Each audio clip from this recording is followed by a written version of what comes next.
প্রথমে আপনারা আপনাদের ইউজার নেম এবং পাসওয়ার্ড দিয়ে ওয়েবসাইটে লগ ইন করবেন। ওয়েবসাইটে লগ ইন করার পরে আপনাদের সামনে এরকম একটা ইন্টারফেস আছে এবং এখানে আপনারা দেখতে পাবেন যে এখানে আমাদের কয়েকটা সার্ভার দেওয়া আছে এবং সার্ভারগুলো অ্যাক্সেস পেতে হলে অবশ্যই আপনাকে একটা এক্সটেনশন ডাউনলোড করা লাগবে। এখানে আমাদের অলরেডি বলা আছে install the required browser extension before opening A server. তার মানে আমাদের এই এক্সটেনশন ছাড়া আমরা এই সার্ভার অ্যাক্সেস করতে পারবো না। তো একটু নিচে গেলেই আমরা এখানে আমাদের ব্রাউজার এক্সটেনশনটা দেখতে পাবো। আমরা এটা ডাউনলোড করব। ডাউনলোড করার পরে আমরা ব্রাউজারের মধ্যে ইনস্টল করব। যেহেতু আমাদের অলরেডি ডাউনলোড করা আছে তাই আমি ডাউনলোড করলাম না।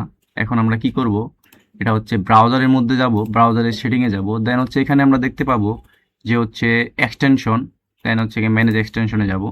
তো এখানে আমরা কি করব, আমাদের যে ডাউনলোড করা ব্রাউজারটা আছে এটাকে ধরে সুন্দর করে এখানে এনে ছেড়ে দেব।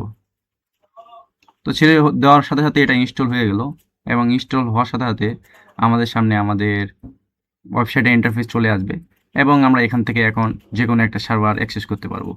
যেমন ধরেন আমরা এখানে 6 নম্বর সার্ভারটা ওপেন করলাম এবং দেখেন সাথে সাথে আমাদের এটা ওপেন হয়ে গেল। ধন্যবাদ।